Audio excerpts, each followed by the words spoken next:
Chapati once again welcome back in my YouTube channel and today we are going to discuss about the very important topic which is the scattering of light। यानी कि आप सबके लिए आज मैं बहुत एक स्पेशल टॉपिक लेकर आया हूं जो कि स्कैटरिंग ऑफ लाइट है। मैं आपको सबसे पहले इसके फिनोमेना से लिंक कराना चाहता हूं कि आप डेली लाइफ में क्या क्या चीजें फील करते होगे। आप ये देखते हो कि जो क्लाउड होते हैं जब वो बरसते हैं तो कैसे दिखाई देते हैं, वो व्हाइट कलर। पहला मैंने बताया कि जो क्लाउड नीचे आते हैं जब बारिश होता है तो जो क्लाउड नीचे आते हैं तो उनका कलर कैसा होता है, व्हाइट कलर। पहली बात, आप स्काई का कलर कैसा देखते हो, ब्लू कलर देखते हो। सूर्य जब डूबता है या फिर कह सकते जब वो उगता है, दोनों टाइम पे हो सकता है, सनसेट भी हो सकता है और सनराइज भी हो सकता है। तो दोनों टाइम पे आप क्या देखते हो स्टूडेंट्स, आप ये देखते हो कि जो हमारा सूर्य होता है बिल्कुल लाल टमाटर जैसा होता है, यानी कि रेड कलर्स का होता है। अब वो रेड कलर्स का होता है क्यों है? अगर स्काई को आप मून से जाके देखिए, अगर आप चंद्रमा से जाके आकाश को देखते हैं तो आपको कभी ब्लू कलर्स नहीं दिखाई देगा। कैसा दिखाई देता है, ब्लैक कलर्स। तो ये सब फिनोमेना यार कैसे पता कर पाओगे भाई मेरे, बताओ आप ये सब कैसे जान पाओगे? ऐसा क्या रीजन है, इसके पीछे का मेन टॉपिक क्या है, मेन मकसद क्या है, मेन वजह क्या था कि जिससे आकाश का रंग नीला दिखाई देता है और जब उसी आकाश को आप चंद्रमा से देखते हैं ब्लैक दिखाई देने लगता है। बरसते हुए बादल क्या होते हैं, सफेद होते हैं। सूर्य डूबता है या फिर जब उगता है तो उस टाइम पे भी कैसा दिखता है, लाल दिखाई देता है। और जो ट्रैफिक लाइट जो सिग्नल होते हैं वो भी किस कलर्स के बनाए जाते हैं, रेड कलर्स के बनाए जाते हैं। तो इन सब का जो मेन रीजन स्टूडेंट मैं आपको बताना चाहूंगा वही स्कैटरिंग ऑफ लाइट। और आज के इस लेक्चर में स्कैटरिंग ऑफ लाइट के बारे में पूरा डिटेल में नॉलेज लेंगे और इससे जितना भी फिनोमेना है, जितने भी फिनोमेना है इस पे बेस्ड है, उन सब के बारे में बात करेंगे बहुत प्यारे से लैंग्वेज में, बहुत प्यारे से कॉन्सेप्ट में। और 100% आज आपको देखने के बाद, इस वीडियो को देखने के बाद आपको कोई और लेक्चर देखने की जरूरत नहीं है। स्कैटरिंग ऑफ लाइट आज आपको यहाँ पे क्लियर हो जाएगा। Okay student, so let's see the start the class. Okay, scattering of light क्या होता है मैं आपको समझा रहा हूं, देखिए ध्यान से। होता क्या है, आपको पता है कि जो एटमॉस्फेयर है इसके अंदर छोटे छोटे पार्टिकल्स होते हैं, या कह सकते हैं जिनको हम एटम्स कहते हैं, मॉलिक्यूल्स भी कह सकते हैं। एटमॉस्फेयर के अंदर छोटे छोटे एटम्स या फिर मॉलिक्यूल्स होते हैं। तो जब ये लाइट आती है सन के पास से होकर आती है और किससे पास करती है, सन से निकलती है। और जब वो एटमॉस्फेयर से पास करती है तो एटमॉस्फेयर के जो पार्टिकल्स होते हैं वो क्या करते हैं, उसकी एनर्जी को एब्जॉर्ब कर लेंगे। उसकी एनर्जी को एब्जॉर्ब करने के बाद उसी को रीमिट कर देते हैं। क्या हुआ, सन से लाइट आया, एटमॉस्फेयर के पार्टिकल क्या करते हैं, उसकी एनर्जी को एब्जॉर्ब किए, इसके बाद उसी को बाहर निकाल दिए। और इसी फिनोमेना को क्या बोलते हैं भाई, स्कैटरिंग ऑफ लाइट। बट हम again repeat the question, this is the process of absorbing of light by the dust particles और atmosphere particle and also then reemit. उसको फिर क्या कर देना, निकाल देना, उत्सर्जित कर देना। एटमॉस्फेयर के जो पार्टिकल्स होते हैं एनर्जी को एब्जॉर्ब करते हैं, अवशोषित करेंगे, इसके बाद उसको री इमिट कर देंगे। और इसी फिनोमेना को हम क्या बोलते हैं, स्कैटरिंग ऑफ लाइट। क्लियर? जैसे मैं आपको एक एग्जांपल बताता हूं, आप लोग वहां पे देखिएगा। स्कैटरिंग ऑफ लाइट का एग्जांपल बहुत अच्छा एग्जांपल है कि आपके पास एक बर्तन हो ऐसे,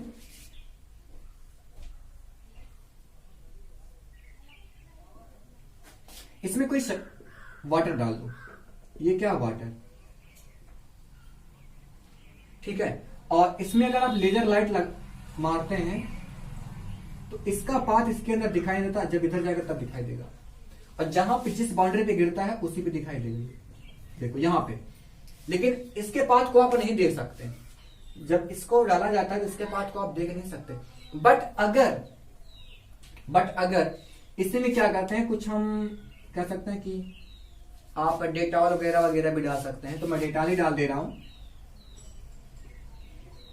और इसको बना दो सोल्यूशन। क्या बना दो, सोल्यूशन। तो अब ये इसके जो पार्टिकल्स वो हो गए कोलाइडियल सोल्यूशन।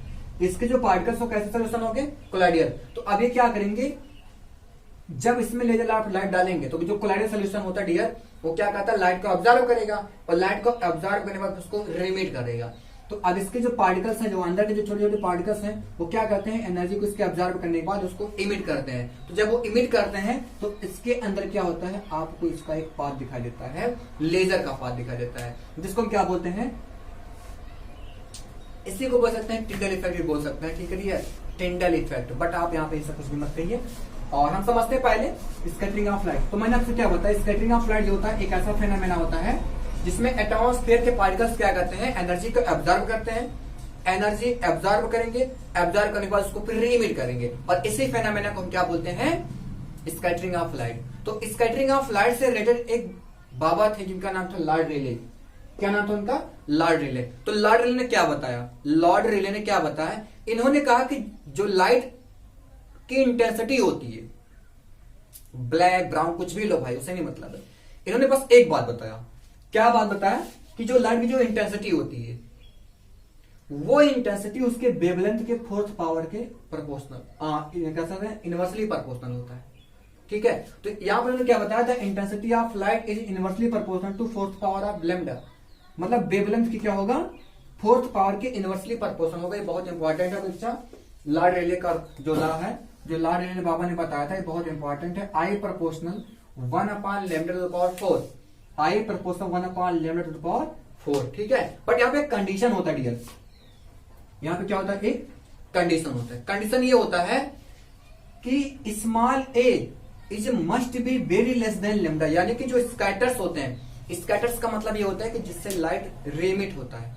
जैसे मुझसे लाइट क्या होगा, निकलेगा तो मैं क्या हो जाऊंगा, स्कैटर्स हो जाऊंगा।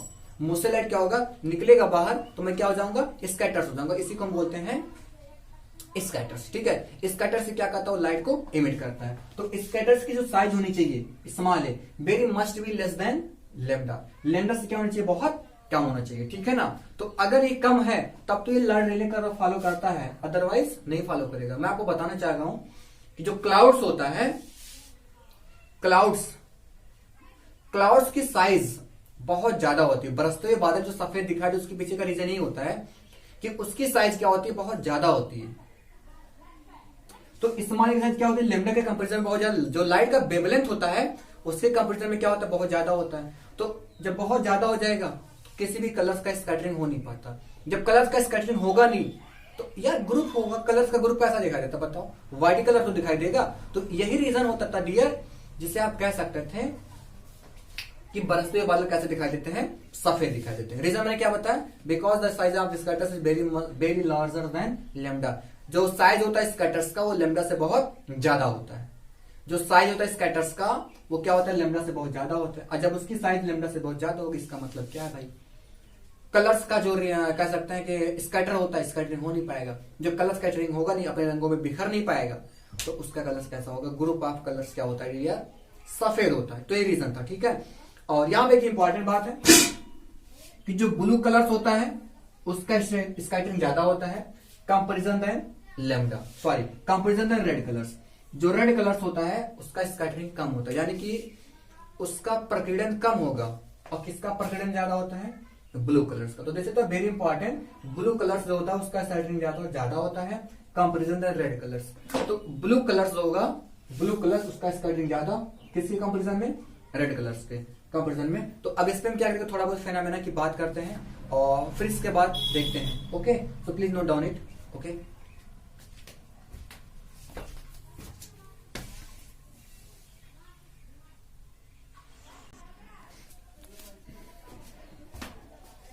ओके डियर, तो इतने फिनोमेना है जो स्कैटरिंग ऑफ लाइट पे बहुत बेस्ड है, बहुत पॉपुलर भी है और जो आपके एग्जाम में आता भी है। ठीक है ना, तो प्लीज इसको समझिए कैसे क्या चीजें हो जाता है और जो आपको पता भी नहीं चलता। ठीक है, तो फर्स्ट पॉइंट लिखा है यहाँ पे, ब्लू कलर ऑफ स्काई।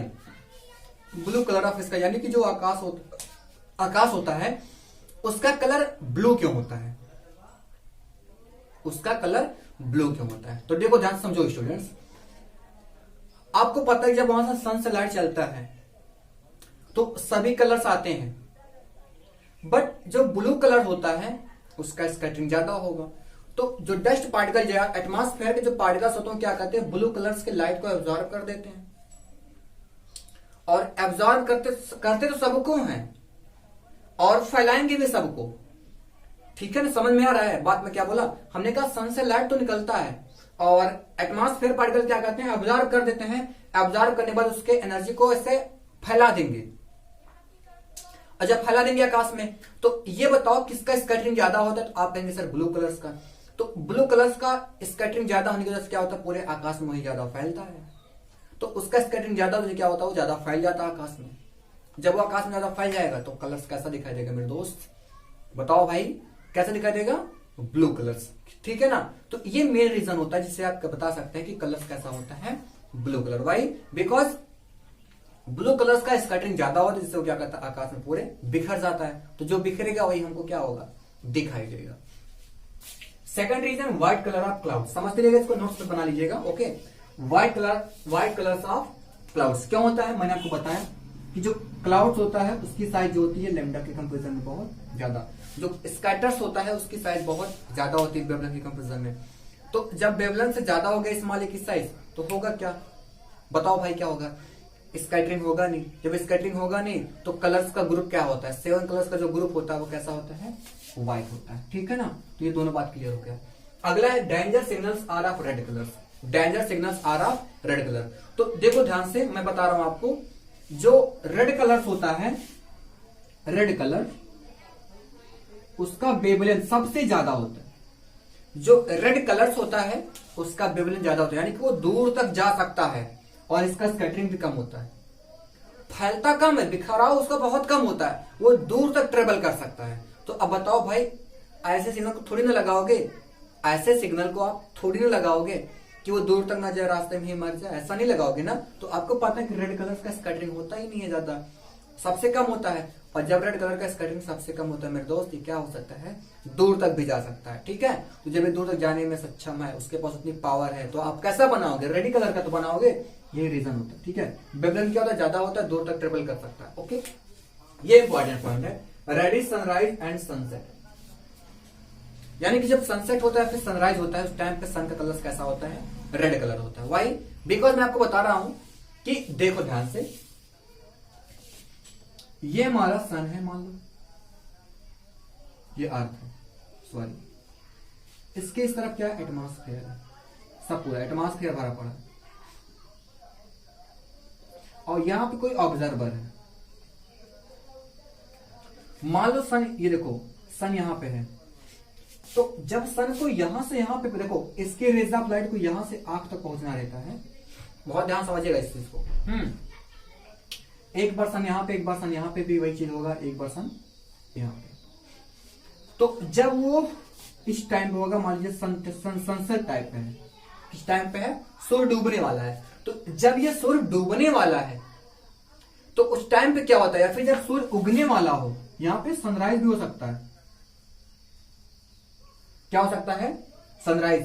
तो जब सूर्य डूबने वाला है या फिर सूर्य क्या हो, उगने वाला हो, तो उस टाइम पे क्या होता है स्टूडेंट्स, ये होता है जो सनलाइट होती है उसको डिस्टेंस ज्यादा ट्रेवल करता है, मोर। देखो यहां पे क्या करना होता है, मोर डिस्टेंस ट्रेवल करना होता है।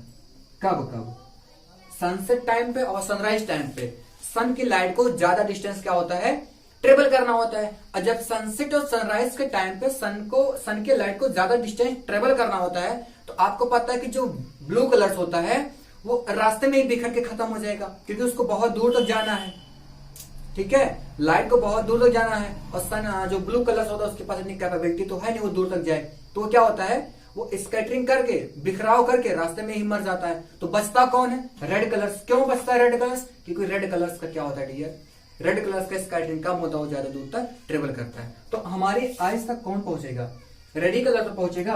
अब बताओ जब रेड कलर आपके आंख तक पहुंच रहा है तो क्या ये लाल दिखेगा, सॉरी पीला दिखेगा, नहीं दिखेगा ना। तो यही मैंने बताया भाई कि सनराइज टाइम पे या फिर सनसेट टाइम पे क्या होता है कि जो सनलाइट होती है वो एक कह सकते हैं कि बहुत डेप्थ से गुजरता है, एटमॉस्फेयर का बहुत लेयर रहता है, बहुत गहरी लेयर से गुजरता है। तो गुजरते समय क्या होता है कि ब्लू कलर्स का स्कैटरिंग ज्यादा होने की वजह से वो स्कैटर्ड हो जाता है, वो खत्म हो जाता है, रास्ते में ही मर जाता है। बट रेड कलर्स क्या होता है, रेड कलर्स मरता नहीं है, और जब रेड कलर्स मरता नहीं वो दूर तक ट्रेवल करेगा, और जब दूर तक ट्रेवल करेगा तो अब इसलिए हमारी आंख में जो पहुंचेगा वही दिखाई देगा। तो पहुंचता कौन है, रेड कलर्स पहुंचता है, और जब रेड कलर्स पहुंचेगा तो रेड कलर आपको दिखाई देगा। तो इसलिए सेकंड चैप्टर का, क्लास 10 के बच्चे ध्यान सुन लो, ये सेकंड चैप्टर का बिल्कुल मेरा लास्ट वीडियो है, ओके। और 2 दिन के बाद फिर आपसे हम स्टार्ट करते हैं नेक्स्ट चैप्टर इलेक्ट्रिसिटी, और वो चैप्टर बहुत इंपॉर्टेंट होगा आपके लिए। और इस वीडियो को बहुत शेयर भी किया करिए, ठीक है। और अगर आप पहली बार हमारे चैनल को विजिट कर रहे हैं तो प्लीज सब्सक्राइब कर लीजिएगा, क्योंकि इस चैनल पर बहुत जबरदस्त कंटेंट मिलता है, बहुत खतरनाक कंटेंट। ठीक है। तो अगर आप वीडियो को पॉज भी कर देते हैं कभी कभी, तो पॉज ना करिए, उसको आराम से देखा करें, प्यार से, और शेयर भी कर दिया करें। ओके, तो मिलते हैं नेक्स्ट चैप्टर के साथ, एक नए लगन के साथ, एक नए उमंग के साथ। ठीक है, तब तक इंतजार करिए और बहुत बेहतरीन शुरुआत करेंगे हम। ओके ओके, तो कुछ नहीं करना है आपको, वीडियो को देखते रहना है, प्यार देते रहना है और चैनल को सब्सक्राइब कर लेना है। Okay, thank you.